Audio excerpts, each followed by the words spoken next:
Muy buenas a todos y bienvenidos a un nuevo episodio de A través del trauma. Este es un espacio en el que vamos a hablar de salud mental y trauma sin filtros y desde la verdad. Aquí hablamos con psicólogos reales y serios para que nos arrojen un poquito de luz entre tanta información falsa que podemos encontrar en redes sociales. Y es que el término trauma está tan utilizado hoy en día que a veces da la sensación incluso de que es una moda más. Pero el trauma no es un concepto que debamos trivializar ni romantizar.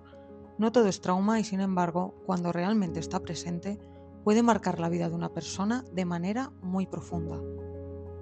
Para ayudarnos a entenderlo mejor, contamos con Josune Pérez, psicóloga general sanitaria informada en trauma y que trabaja desde una perspectiva integradora. Algunas de las terapias que utiliza son el EMDR, sistemas de familia interna y la terapia focalizada en la emoción. Josune, ¿cómo estás? Hola Alicia, pues muy bien, muy contenta de estar aquí y de poder compartir este ratito contigo, hablando de este gran tema, ¿no? Pero muy feliz. Jo, me alegro mucho y bueno, estoy segura de que vamos a tener una entrevista bastante chula. Y bueno, antes de empezar con la entrevista, me pareció interesante salir a la calle y preguntar a la gente qué creían ellos que era el trauma. Y el resultado ha sido el siguiente. Vamos a escucharlo. Entiendo que es el trauma desde mi punto de vista a una emoción que surge de una herida acontecida en el pasado que nos es muy difícil de cerrar y que incluso nos perjudica o nos provoca otra serie de factores y de emociones que van un poco unidos a esa herida, a ese pasado. El trauma es como una herida emocional que te deja, pues cuando has tenido una experiencia pues como muy fuerte o dolorosa, y es como cuando tienes una cicatriz y cuando te cortas y te queda esa cicatriz que no se puede borrar. Para mí el trauma es una herida sin curar que no te deja seguir adelante. Pues yo diría que el trauma es una herida emocional profunda causada por un evento o una serie de eventos dolorosos en la vida de una persona. Después de escuchar cómo algunas personas definen el trauma, vemos que tienen una idea bastante acertada, diría yo, aunque seguro que hay matices importantes. Josune, ¿cómo definirías tú el trauma y qué diferencias hay entre un trauma simple y un trauma complejo? Vale, antes de nada, ¿no? O sea, está súper bien, ¿no? Lo que la gente tiene como trauma y la verdad es que es como muy acertado, ¿no? La definición que han hecho. Yo definiría como trauma, ¿vale? Una herida emocional que ocurre como consecuencia de un evento o varios eventos, ¿no? Aversivos, que el cerebro no ha podido como procesar e integrar. O sea, la información traumática no se puede quedar como emociones desagradables, ¿no? Esos recuerdos, esas imágenes, creencias, ¿no? Que permanecen como aisladas en el cerebro sin que pueda ser como eso, ¿no? Pues procesada e integrada y convertirse como en un recuerdo como tal, activado como en el pasado. Entonces, ahora en el presente, ¿no? Cuando algo roza esa información, como que detona. O sea, mi cerebro como que da esa alerta, ¿vale? Y se pone en modo supervivencia. Podemos diferenciar entre lo que dices, ¿no? Trauma simple y trauma complejo. El trauma simple podemos decir, ¿no? Que es una respuesta tanto de nuestro cuerpo como de nuestra mente, ¿vale? A un hecho puntual, un evento puntual y abrumador, que puede implicar como una amenaza, ¿vale? Real o percibida, pues a la integridad de mi vida, tanto mía como igual a la de otra persona. Es decir, por ejemplo, ¿no? Puedo sufrir un accidente o puedo presenciar un accidente y también puede ser traumático, tanto un accidente como una agresión, una catástrofe natural, etcétera. Cuando un trauma complejo, ¿vale? Decimos que no solamente es un evento, sino que es una situación dañina que se prolonga en el tiempo. Entonces, decimos que suele ser un trauma relacional o vincular porque gran parte suele pasar como dentro de vínculos, ¿vale? Importantes para nosotros, como pueden ser pues, nuestra familia, ¿no? O cuidadores que hemos tenido como en la infancia, ¿no? Entonces, quienes debían cuidarnos o protegernos no lo hicieron, no pudieron hacerlo o nos hicieron daño. Y en esto puede entrar como esa negligencia, ¿no? El maltrato abuso, abandono, ¿no? Convivir con adultos inestables emocionalmente o que consumen pues, ciertas sustancias. Sí, y bueno, es cierto que el trauma complejo es una problemática que nos afecta a muchos. Desgraciadamente hay muchísimas personas que han vivido o que hemos vivido situaciones de abuso emocional, de maltrato en la niñez, en la adolescencia, en la edad adulta, bullying, y todo este tipo de situaciones. Y bueno, de verdad que es un tema que desgraciadamente nos afecta a muchos. Hoy en día se habla mucho de trauma, incluso a veces se romantiza en redes sociales. ¿Cuál es el riesgo de banalizar el concepto y por qué es importante diferenciar lo que es realmente trauma de lo que no lo es? ¿Vale? Hoy en día lo que dices, ¿no? Se habla como mucho de trauma y también es bueno porque ayuda como a concienciarnos, ¿no? Sobre esta problemática. Pero también existe lo que dices tú, ¿no? El riesgo de banalizarlo, ¿no? Entonces, cuando usamos la palabra trauma así como un poco pues, para referirnos, ¿no? a cualquier cosa, perdemos la vista, ¿no?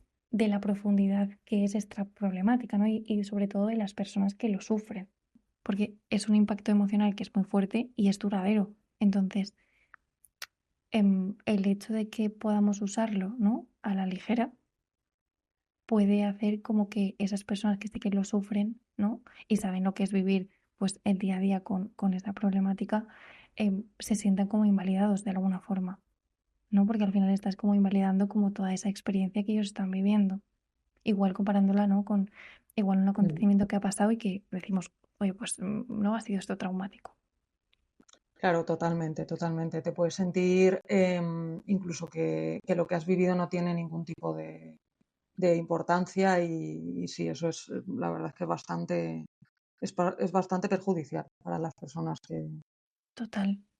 que vivimos con trauma. Entonces, para entender un poquito mejor qué es y que la gente pueda dejar de un poco romantizarlo o dejar de banalizar el concepto, ¿cuáles dirías que son los síntomas más comunes que sufren las personas con trauma complejo? Pues los síntomas que ¿no? más vemos cuando trabajamos con personas que sufren trauma complejo podrían ser, ¿no? el que esas personas no recordasen épocas de su vida, puede ser la infancia, la adolescencia, ¿no? Muy, muy comunes. El tener el sistema nervioso desregulado, ¿vale? Esto quiere decir como que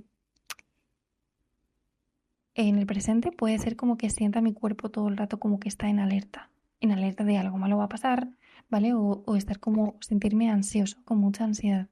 Es decir, tengo que estar hiperalerta todo el rato. Eso puede ser como desregulado por arriba, ¿no? Que activa mucho, y luego desregulado por abajo también puede estar, ¿no? Esa sensación como de bloqueo continuo. O esa sensación de que siento las cosas pero de forma como muy, muy pequeña, o sea, como que siento que mi cuerpo se desconecta cuando pasan cosas intensas, ¿no? O ya es como que no siento nada. También puede ser que tenga como dificultades, ¿vale?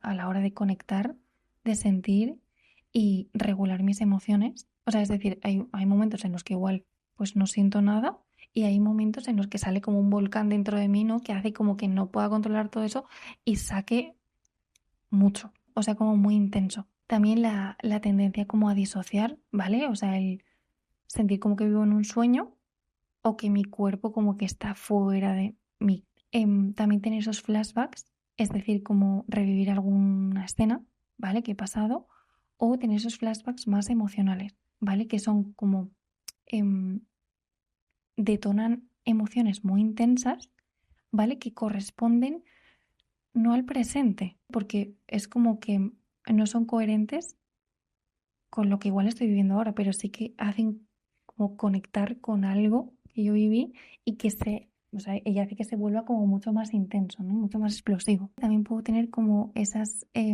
creencias negativas hacia mi identidad, ¿vale? Que pueden ser como pues no soy suficiente o no soy válido, soy mala, ¿vale? O hay algo malo en mí. También cuando tiendo a sobrepensar todo. O sea, siempre hay como esa rumiación, ¿no? Y ese sobrepensar. Cuando también no hay dificultades en relacionarme porque siempre desconfío como de las personas y me cuesta mucho confiar. También aparece cuando ¿no? Conoces a gente, ¿vale? Y siempre tiendes como a adaptarte a esas personas, ¿vale? Y por último también decir como que, bueno, el tipo de síntomas sí que también se ve, es como el repetir patrones. O sea, es decir, ¿no? Siempre como las relaciones de amistad, las relaciones de pareja salen mal. Y siempre siento que soy yo el problema porque como siempre me salen mal, seré yo. ¿No? Es como repetir como ciertos patrones. ¿Y crees que también en trauma complejo se ven a lo mejor en pacientes que por las noches tienen pesadillas o relacionadas con el evento traumático? ¿Puede ser? Totalmente. También puede ser. Vale. O sea, ¿y ese síntoma es común o suele ser dependiendo del paciente o, A ver, ¿sabes? esto también Porque depende como, sí, sí, totalmente, ¿eh? Y claro. depende del paciente. No, al Ujú, final hay personas que sí, que tienen ujú, como, ¿no? Esos sueños que se ven como también flashback, ¿no? Como el ujú, recordar o revivir como ese evento. Y hay otras personas que no, ujú. Vale. ¿vale? O sea, depende. Y bueno, me estabas hablando también en la respuesta a la pregunta sobre la disociación, Ujú. que es un síntoma súper importante en personas con trauma complejo. Y bueno, de hecho es otro de los términos que se están empezando un poco a romantizar y a banalizar en redes sociales. Prácticamente se dice que todo lo que pasa, todo lo que te pasa cuando te distraes, cuando te concentras en otra cosa y pierdes el foco en lo que estás haciendo, ya se dice que es una disociación, cosa que no es cierta, claro. Entonces, ¿cómo definirías tú la disociación para que aquellos que no la viven puedan entender realmente lo que es? Vale, igual entenderlo, ¿no? Lo que dices es difícil Sí. porque pues es algo complejo, ¿no? Pero lo Ujú, que dices, ¿no? Al final la disociación no es una distracción, ¿vale? O irse de una conversación, no. O sea, al final es una forma, ¿no? En el que el cuerpo y la mente dicen como esto es demasiado dolor, demasiado miedo, demasiada intensidad, ¿no? Entonces, una parte de mí como hace lo necesario para que no lo sienta de esa forma, o sea, como que me desconecta, ¿vale? Es como si mi mente, ¿vale? Tuviese como un interruptor que baja la intensidad de las cosas cuando se vuelven demasiado intensas. Entonces, no te apagas del todo, pero algo dentro de ti se desconecta. O sea, es como un móvil que está encendido, pero en modo avión. ujú, Estás encendido, pero de alguna forma desconectado. Nosotros llegamos al mundo, ¿vale? Como libros en blanco. Lo único que tenemos es el temperamento, ¿vale? Que es una tendencia a ser de determinada manera y predisposiciones biológicas. Pero realmente no hay ni hábitos, ni patrones, ni creencias, ni absolutamente nada, ¿vale? ¿Y eso cómo se va construyendo? Por aprendizaje, ¿vale? Aprendizaje que nos viene de experiencias. Las experiencias que tienen una alta carga emocional, lógicamente generan más impacto. Es decir, para mí, ¿vale? Y para mi cerebro, deja mucha más huella aquel día en el que tuve un accidente de coche que aquel día que fui al zoo con mi familia, ¿vale? Y me lo pasé súper bien y sin más. Y explico todo esto para transmitir que nosotros desde que nacemos vamos a ir configurándonos como personitas, personas em, que van a entender cómo deben comportarse, qué pueden esperar de los demás, cómo funciona este lugar al que llamamos mundo. Entonces, ¿cuál es un poco como mi rol aquí, ¿no? En este lugar en el que vivo? ¿Qué pasa? Que nosotros somos la especie más vulnerable de todas. Muy vulnerable porque tenemos una dependencia total a nuestras figuras de referencia. Hay muchos estudios, ¿vale?, que demuestran que a niños que a lo mejor se les cubren las necesidades fisiológicas únicamente y no tienen ninguna parte afectiva, pueden no sobrevivir, ¿vale? Sin esa parte de caricias, sin esa parte de calorcito, no sobreviven. ¿Por qué? Porque necesitamos esa mirada de parte de nuestras figuras de referencia.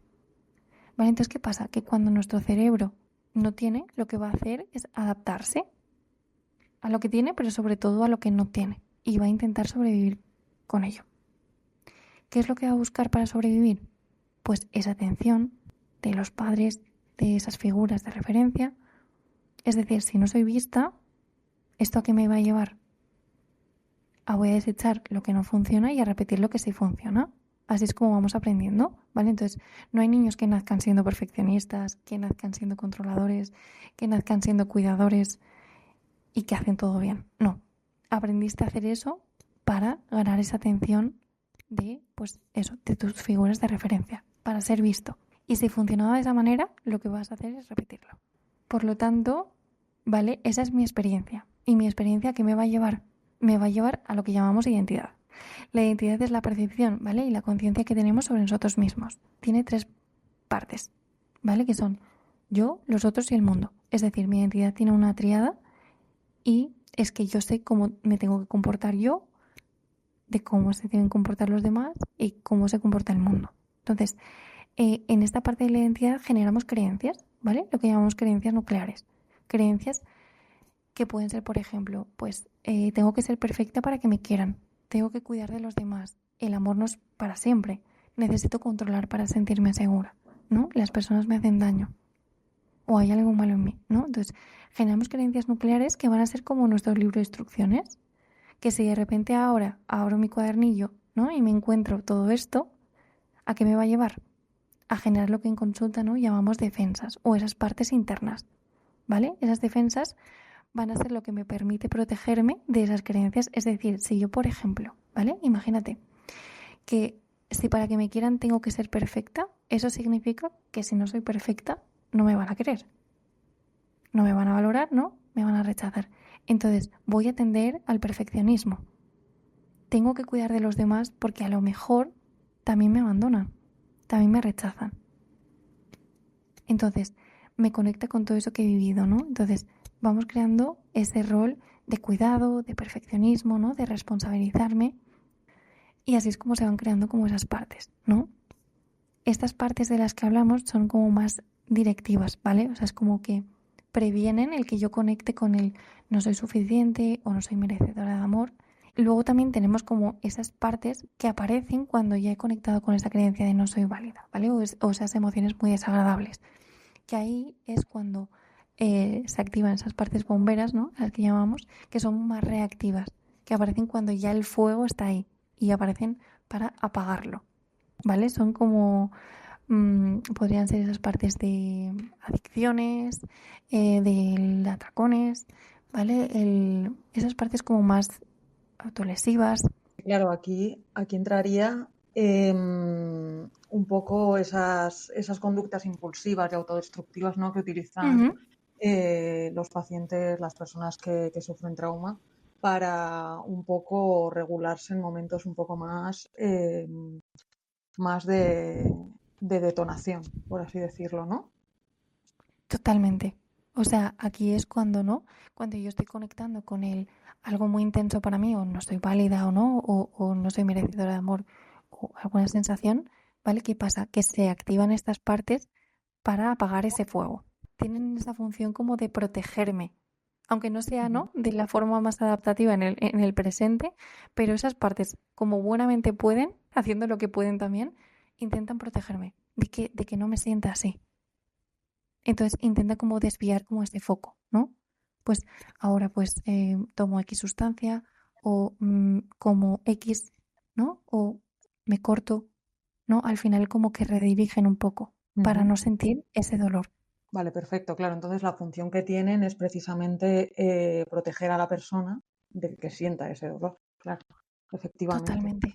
Y entonces, un poco al hilo de esto, para que la persona se pueda sentir, la persona que sufre trauma se pueda sentir mejor, ¿no? La red de apoyo es bastante importante en este sentido. Entonces, bueno, es esencial tenerla, esa red de apoyo. Entonces, ¿qué pasa si la persona que está viviendo con estos síntomas de estrés postraumático complejo se encuentra precisamente con todo lo contrario, con que su entorno empieza a invalidarla, la maltrata, le hace sentir que no es suficiente, que molesta, que es una pesada por pedir ayuda? ¿Cómo le puede afectar eso a la persona que está sufriendo? Qué bueno, Alicia, que me hagas esta pregunta, ¿no? Porque es muy frecuente como en casos que atiendo. Normalmente estas personas, ¿no? Su entorno no suele ser seguro. ¿Por qué? Porque imagínate que yo, ¿vale? En mi infancia, ¿vale? Por parte de mis figuras de referencia, he sufrido como maltrato, ¿vale? O me han hecho daño de alguna forma. Luego voy yo, ¿vale? Al cole y mis iguales también me hacen daño. Entonces, yo como que voy aprendiendo, ¿no? Que igual sí que hay algo en mí o que igual merezco ser tratada de esta forma, ¿no? O que es lo normal el que me traten así, ¿no? Porque, joder, estoy en casa, ¿no? Y pues soy tratada así y luego voy pues a clase con mis iguales y se confirma esto, ¿no? Entonces ya es como, ostras, igual soy yo, ¿no? O igual es que la gente trata así a la gente, ¿no? Entonces voy como igual normalizando ciertas cosas o relacionándome desde el, bueno, pues del cuidar al otro para ser aceptada o desde el, ¿no? Responsabilizarme de todo para, pues eso, para un poco como adaptarme al entorno, ¿no? Y a sentirme como integrada y sentirme como parte de un grupo. Entonces, normalmente doy con personas que me hacen daño también, ¿no? Pero yo estoy como, he normalizado como esa parte de bueno, pues si me han tratado así mis figos de referencia y me han tratado así mis iguales, pues igual es que tengo que seguir así. O que esto es lo común, ¿no? Entonces, es normal que aparezcan, ¿no? Estos entornos o estas relaciones en las que me sigan haciendo daño. Y es muy difícil lo que dices, ¿no? Salir de ahí porque, joe, o sea, a no ser de que quede con personas, ¿no? Que me traten bien o que me haga sentirme segura, que muchas veces también cuesta, ¿no? Porque a mí también se me hace raro. O sea, si yo he vivido siempre como ciertas cosas malas, él me cuesta relacionarme con gente que igual me trata de otra forma, ¿no? Entonces, es muy común y hay muchas veces, ¿no? Que y nos hace hundirnos, ¿no? De alguna forma. Es como si yo voy navegando en un barco, ¿vale? Y van echando agua dentro y agua y agua. Va a haber un punto, ¿no? En el que, bueno, ese barco va a perder estabilidad y puede que me hunda, ¿no? Claro, Entonces, precisamente muchas veces es como que tienes que llegar, o la persona llega a tocar fondo para realmente darse cuenta de que esos ambientes en los que se está relacionando o la manera que tiene esa persona de relacionarse no es la manera más saludable para ella o más estable para ella. O sea, que te vas hundiendo, te vas hundiendo, te vas hundiendo y al final hay muchas personas que para darse cuenta de que realmente están en entornos abusivos o que se están relacionando desde un lugar que no es, tienen que tocar fondo. totalmente, totalmente. Y bueno, ahora ya entrando un poquito en ámbito de terapias y Ujú. de cómo podemos llegar a tratar este trauma complejo, mm, te quería preguntar que si tú crees que para sanarlo precisamente es suficiente solo con un enfoque o realmente tenemos que hacer un poco un mix de enfoques, un poco pues con un enfoque cognitivo-conductual, con un MDR, con un IFS. ¿Cómo crees tú que realmente la persona puede llegar a sanar ese trauma complejo? Qué bueno que me preguntes esto porque es muy interesante, ¿no? Yo al final te voy a dar mi opinión, ¿vale? Creo que aquí hay que tener muy en cuenta, ¿no? Que si hablamos de trauma complejo, lo primero que tenemos que hacer es como buscar esos enfoques, ¿vale? Esas terapias que estén informadas en trauma, ¿vale? Es muy importante. Por ejemplo, el MDR, IFS, sensorimotriz, entre otras. Dentro de ese tipo de terapias, yo soy partidaria de integrar. ¿Por qué? Porque al final lo que hacemos es como adaptarnos a las necesidades que tiene el paciente. Igual no se ciñe como a un único modelo, ¿no? No se puede por lo que sea. Entonces, creo que es interesante como poder integrar ambos y poder adaptarnos nosotros, ¿no? A esa problemática o lo que surja.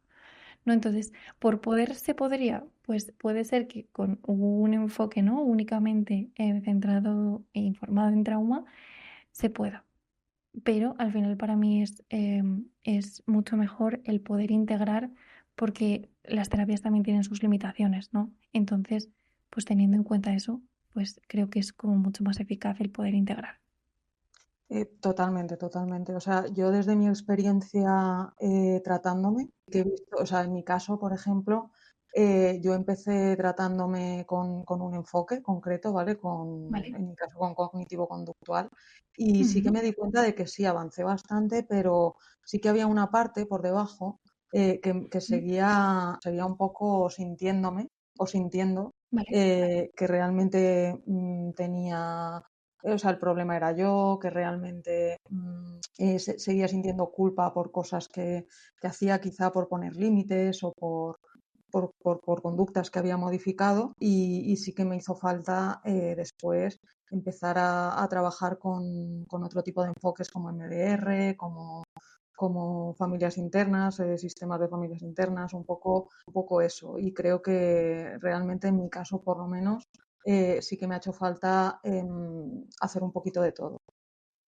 Total, y yo siempre digo como que al final no, o sea, aunque trabajemos trauma complejo con igual, o sea, enfocándonos en el trauma con terapias informadas en trauma, antes de llegar a ese proceso, ¿no? Lo que hacemos es regular emocionalmente y utilizamos como otros enfoques, ¿no? Que no tienen por qué estar informados en trauma, como el cognitivo-conductual, el conductual, lo que sea, ¿no? Al final, pues terapia focalizada en la emoción, el enfoque que necesite como esa persona y al final como que nutre, ¿no? O sea, al final no es cuestión como de decir que uno es peor o otro es mejor, ¿no? Al final creo que todos sirven si lo sabemos como integrar como a la persona y saber adaptarlos, ¿no? Claro, Entonces creo que me parece efectivamente, ¿no? como Porque cada persona es un mundo y cada persona total, necesita una cosa completamente distinta total, o guiarle por un sitio o por otro.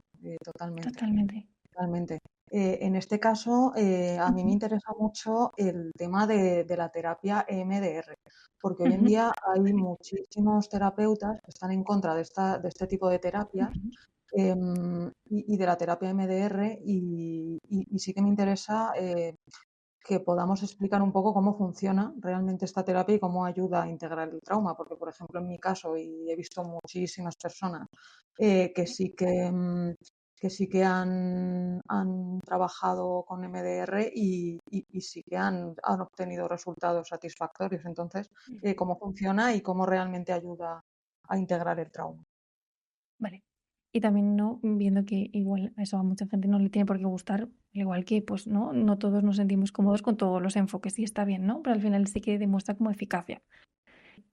No trabajo únicamente con MDR, al final integro ciertos enfoques, ¿no? Y te voy a explicar un poco con una metáfora para que tú lo entiendas, ¿vale? Y la gente que igual nos pueda escuchar, pues pueda entenderlo de forma más práctica, ¿vale? Y tú si hay cualquier cosa que no entiendes, me paras sin problema. Entonces, imagínate que tu mente, ¿vale? Es como un archivo muy grande, lleno de carpetas con recuerdos.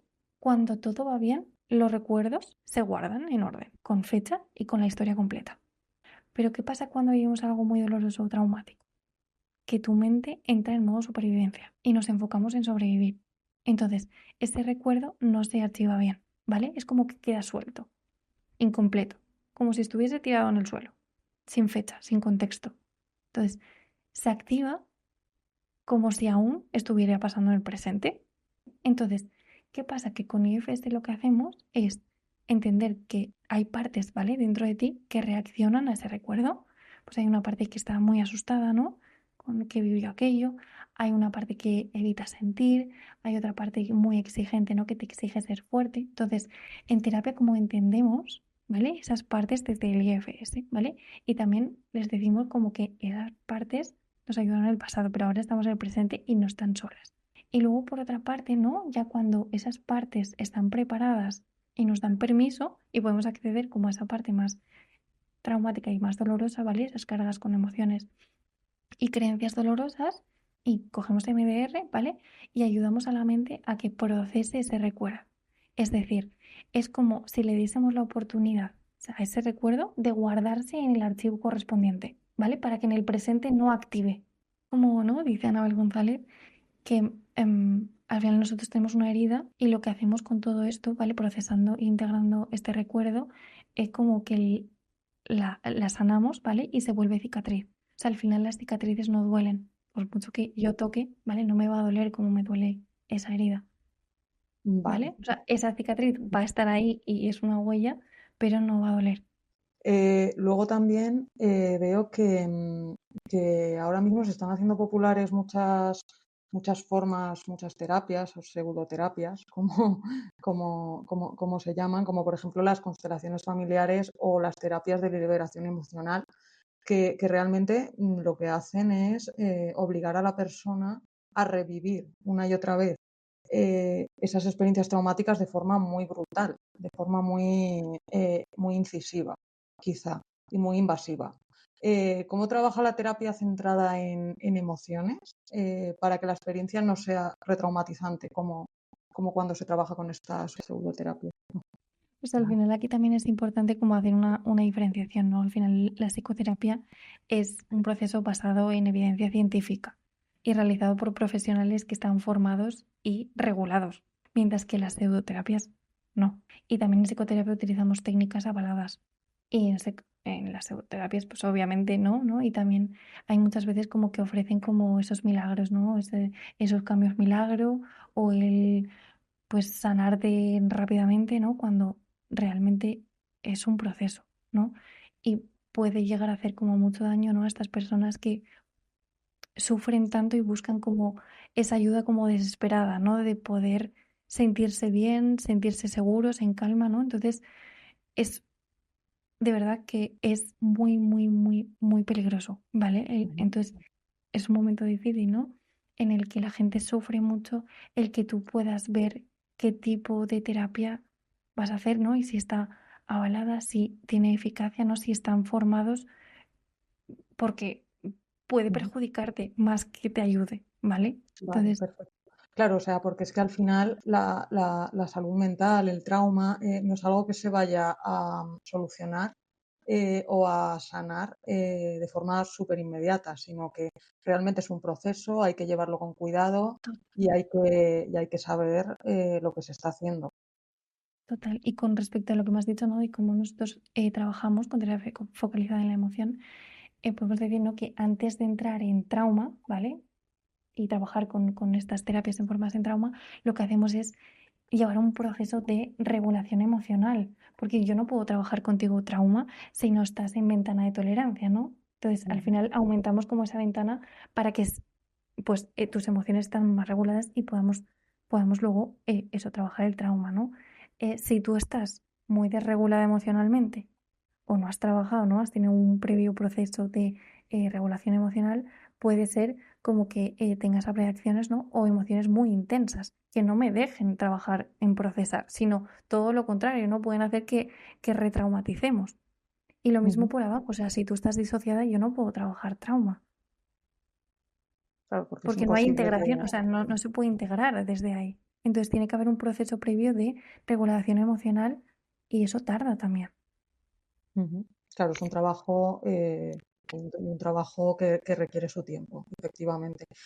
Y ya para terminar, ¿qué recomendarías a alguien que cree que puede estar viviendo trauma complejo, que quizás sí que haya empezado a trabajar ya en terapia, pero no sabe realmente hasta dónde llega la gravedad del problema que tiene? No es consciente y precisamente por eso no está pidiendo la ayuda correcta. La primera recomendación que le daría es que se escuchase, ¿vale? Que escuchase su cuerpo, cómo está o cómo se siente en el día a día, en el presente, ¿no? Em, si siento como esa hiperalerta, si siento que me bloqueo, que me desconecto, ¿no? Siempre también el cuando me escuche es importante que no me escuche desde el juzgarme, sino me escuche desde el validar todo eso, porque seguramente que eso está por algo, ¿vale? Y seguramente que no lo he podido hacer de otra forma. Entonces, está bien. También no muchas veces viene gente a terapia que se compara con igual pues, con su vecino, ¿no? Con Pepa, con quien sea, ¿no? Que ha vivido o ha tenido otra historia como mucho más dura y como que ahora mismo no funciona en la vida actual y pues no tiene ningún síntoma, ¿no? Ni le pasa nada. Entonces, como que muchas veces sienten que tiene que ser como muy grande para acudir a terapia y al final las cosas, ¿no? que nos pasan no es tanto lo que pasa el acontecimiento, sino cómo percibo yo lo que me ha pasado, ¿vale? Y qué impacto tiene en mí. Y desde ahí trabajamos. O sea, al final tú vas a ser diferente a tu vecino y a tu compañero de trabajo. Y eso no significa que lo tuyo sea menos importante o menos válido. Claro, porque al final es cierto que cada uno vivimos el dolor o las experiencias de una manera diferente y a lo mejor lo que para ti ha supuesto un, un problema realmente grave, para la persona de al lado no, y eso no quiere decir que sea menos ni que lo tengas que minimizar. Lo importante es cómo has vivido tú ese problema y cómo lo sientes para poder sanarlo, y ya está. Vale, pues Josune, muchísimas gracias por acompañarnos hoy y por ayudarnos a entender mejor lo que es el trauma complejo. De verdad, muchísimas gracias bueno, nos has arrojado muchísima luz sobre el tema, de verdad. Muchísimas gracias a ti, Alicia, por invitarte. La verdad es que me ha encantado estar aquí y pasar este ratito contigo. Bueno, espero que este episodio sirva de guía y apoyo a quienes lo necesiten, y a los que nos escuchen, recordad que no estáis solos y que siempre hay ayuda disponible. Un abrazo a todos y hasta el siguiente episodio. Un abrazo.